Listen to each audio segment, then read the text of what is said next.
Hi friends, welcome to Prerana and Sadhana class. ఈరోజు మనం విద్య యొక్క నిర్వచనాలు ఏమున్నాయో తెలుసుకునే పోయే ముందు అసలు ఒక కష్టమైన పరిస్థితుల్లో అంటే వర్షం చాలా పడ్డప్పుడు చిన్న చిన్న పిట్టలు పక్షులు అన్నీ కూడా తమ గూటికి తమ పిల్లల కోసం ఎగిరిపోతూ ఉంటాయి. కానీ రాబందువు లాంటి పెద్ద పక్షులు మాత్రం మేఘాల పైకి ఇంకా పైకి వెళ్ళాలి అన్న ఆతృతతో వెళ్తూనే ఉంటాయి. తన గమ్యస్థానం ఇంకా ఉంది అంటే కష్టం వచ్చినప్పుడు కుంగిపోకుండా అది ఇంకా పైకి ఎగురుతూనే ఉంటుంది. అంటే మనం కూడా కష్టం రాగానే అన్నింటినీ అంటే మనం అనుకున్న లక్ష్యాన్ని వదిలేసి చిన్న పిట్టల్లాగా మన గూటికి అంటే సేఫ్ ప్లేస్కి వెళ్ళిపోతున్నాం. కానీ అలా కాకుండా రాబందువు అదేవిధంగా దాన్ని ఏమంటారు గ్రద్ద లాంటి తన లక్ష్యం కోసం ఏ విధంగా అయితే పోరాడుతున్నాయో మనం కూడా ఎన్ని కష్టాలు వచ్చినప్పటికీ మన గమ్యస్థానాన్ని చేరడానికి ఇంకా ఎక్కువ కృషి చేయాలని ఆశిస్తూ ఈరోజటి క్లాస్ని నేను ప్రారంభించబోతున్నాను. విద్య యొక్క నిర్వచనాలు. మరి ఈ నిర్వచనాలను పాశ్చాత్య దేశాల వాళ్ళు అదేవిధంగా మన భారతీయులు కూడా ఇవ్వడం జరిగింది. మొత్తం పాశ్చాత్యులు 14 నిర్వచనాలను అదేవిధంగా మన భారతీయులు 15 నిర్వచనాలను ఇచ్చారు. అయితే దీన్ని నేను చాలా సులభంగా విత్ టిప్స్ అండ్ ట్రిక్స్ ద్వారా మీకు చాలా తొందరగా నేర్పాలి, చాలా ఫాస్ట్గా నేర్పాలి, ఎక్కువ టైం దీనికి కేటాయించొద్దు అన్న ఉద్దేశంతో ఈరోజు మళ్ళీ నేను టిప్స్ అండ్ ట్రిక్స్ ద్వారా మీ ముందుకు రావడం జరిగింది. చూడండి ఫ్రెండ్స్, ఫస్ట్ పర్సన్ సోక్రటీస్ తప్పులను తొలగించి సత్యాన్ని అన్వేషించేదే విద్య అని అన్నాడు. ఇక్కడ చూడండి, సత్యం, సత్యం, సోక్రటీస్ సత్యం. ఈయన ఏం చేసిండంటే తప్పులను మనం అన్ని తప్పులను తొలగించేసి సత్యాన్ని అనుభవించాలి. ఇక్కడ సా ఉంది, ఇక్కడ సా ఉంది, ఈ విధంగా గుర్తుపెట్టుకోండి. నెక్స్ట్ ప్లేటో దుఃఖాలను సంతోషాలను సమన్వయం చేసేదే విద్య.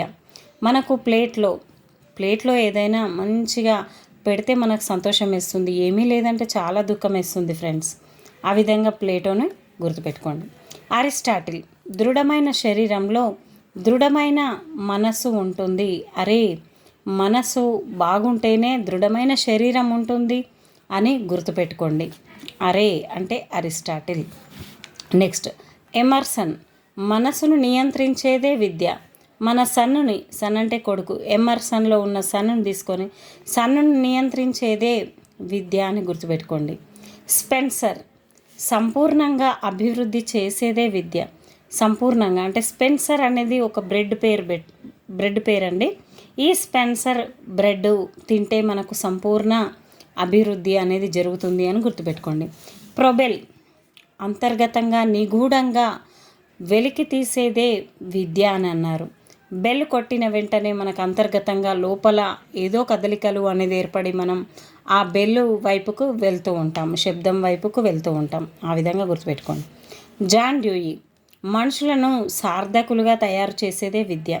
అంటే ఈయన జాన్ డ్యూయి అనేటైన విద్యార్థికి, ఉపాధ్యాయుడికి అదేవిధంగా సమాజానికి త్రిధ్రువ ప్రక్రియను ఇవ్వడం జరిగింది. కాబట్టి మనుషులను సార్థకులుగా తయారు చేసేదే విద్య అని అన్నది ఎవరు? John Dewey. రెడిన్ పరిణతి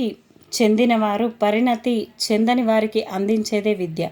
అంటే రెడీగా ఉన్నారు, పరిణతి చెందిన వాళ్ళు చెప్పేందుకు, పరిణతి చెందని వాళ్లకు చెప్పే విధంగా రెడీగా ఉన్నారు అని గుర్తుపెట్టుకోండి. రెడిన్.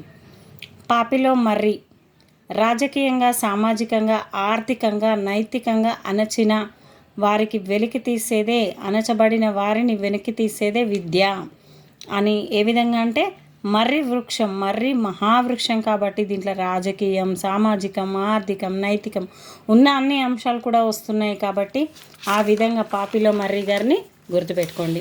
నెక్స్ట్ హెర్బర్ట్ ఆర్థిక సామాజిక విలువలను పెంపొందించేదే విద్య. దీన్ని ఏ విధంగా గుర్తుపెట్టుకోవాలి మరి? హెర్బర్ట్ అనేది ఒక మనకు ఫేషియల్కి హెర్బల్ అనేది మనం వాడుతూ ఉంటాం. అంటే హెర్బల్ వాడాలి అంటే ఆర్థికంగా మనం చాలా మంచిగా ఉంటేనే మనం సమాజంలో బాగా స్మార్ట్గా రెడీ అవ్వగలుగుతాం. ఆ విధంగా హెర్బర్ట్ని హెర్బల్ పౌడర్గా గుర్తుపెట్టుకోండి. డ్యూయో సామాజిక పరివర్తన సాధించేదే విద్య. డ్యూయల్ రోల్ అని అనుకోండి, సామాజిక పరివర్తన కోసం డ్యూయల్ రోల్ చేయాలి మనం. నెక్స్ట్ రూసో, ప్రకృతిలో రెండు అసమానతలు ఉన్నాయి, వాటిని సమానత్వం చేసేదే విద్య. భౌతిక విద్య, కృత్రిమ విద్య. ప్రకృతి అనగానే మనకు డైరెక్ట్గా రూసో గారిని గుర్తు చేసుకోవాలి, ఎందుకంటే ప్రకృతి శాస్త్ర పితామహుడు కాబట్టి మనకు డైరెక్ట్ అదే ఆన్సర్. నెక్స్ట్ పెస్టాలజీ, సహజమైన సువిశాలమైన ప్రగతిశీల సాధనయే విద్య. సహజమైన అంటే పేస్ట్ని మనం తోముకునే పేస్ట్, పళ్ళు తోముకునే పేస్ట్ ఉంటుంది కదా, దాన్ని సహజంగా తయారు చేస్తారు అని గుర్తుపెట్టుకోండి. డెకార్ట్, ఆలోచన శక్తిని పెంపొందించేదే విద్య అన్నారు. డెకార్ట్లో డెక్ను గుర్తుపెట్టుకోండి. డెక్ ద్వారా మన ఆలోచన అనేది, అంటే పాటలు వినడం ద్వారా మన ఆలోచన సరళి అనేది చాలా ఆనందదాయకంగా మారుతుంది. ఆ విధంగా పాశ్చాత్య దేశంలోని 14 మందిని ఇట్టే గుర్తుపెట్టుకోండి ఫ్రెండ్స్. ఇప్పుడు మనం భారతీయుల ప్రకారం చూద్దాం. మరి వేదాలు మనిషిని నిస్వార్థ తత్పరునిగా ఆర్థిక స్వావలంబనికుడిగా తయారు చేసేది విద్య. అంటే మనిషిని, వేదాలు అనేటివి చాలా గొప్పవైనవి కాబట్టి మనిషికి నిస్వార్థం అనేది ఉండకూడదు, స్వార్థం అనేది ఉండకూడదు, నిస్వార్థంగా ఉండాలి అని చెప్పిందే వేదాలు. ఉపనిషత్తులు మోక్ష సాధనయే విద్య. ఉపనిషత్తులు అనేటివి ఏం చెప్పాయి? మోక్ష సాధనయే విద్య అని చెప్పాయి. మోక్షము ఉపనిషత్తులు, ఆ విధంగా గుర్తుపెట్టుకోండి. శ్రీ శంకరాచార్యులు ఆత్మ సాక్షాత్కారమే విద్య. శంకరుడు అనగానే మనం ఆయన చేసే ఆత్మజ్ఞానం అనేది గుర్తుకొస్తుంది కదా, ఋషిలాగా శంకరుడు చేస్తూ ఉంటాడు తపస్సు, కాబట్టి ఆత్మ సాక్షాత్కారమే విద్య అని గుర్తుపెట్టుకోండి. స్వామి వివేకానంద 2012లో కూడా ఇది వచ్చిందంట. అంతర్గతంగా నిష్ణాతుడిగా దాగి ఉన్న శక్తిని వెలికి తీసేదే విద్య అన్నాడు. అదేవిధంగా రెండవది శీల నిర్మాణం, మనశ్శాంతి, బుద్ధి కౌశల్యతను పెంపొందించేదే విద్య అన్నాడు. ఈ విధంగా 2 రకాలుగా ఇచ్చాడు. స్వామి వివేకానంద గారు ఎంతో గొప్పవారు, చాలా చిన్న ఏజ్లోనే ఈయన పరమపదించారు. ఈయన ఏమన్నారంటే అంతర్గతంగా నిగూఢంగా దాగి ఉన్న శక్తిని, లోపల దాగి ఉన్న శక్తిని బయటకు తీసేదే విద్య. శీల నిర్మాణం, మనశ్శాంతి, బుద్ధి అనేది ఉంటేనే విద్య అని అన్నాడు కాబట్టి వివేకానంద.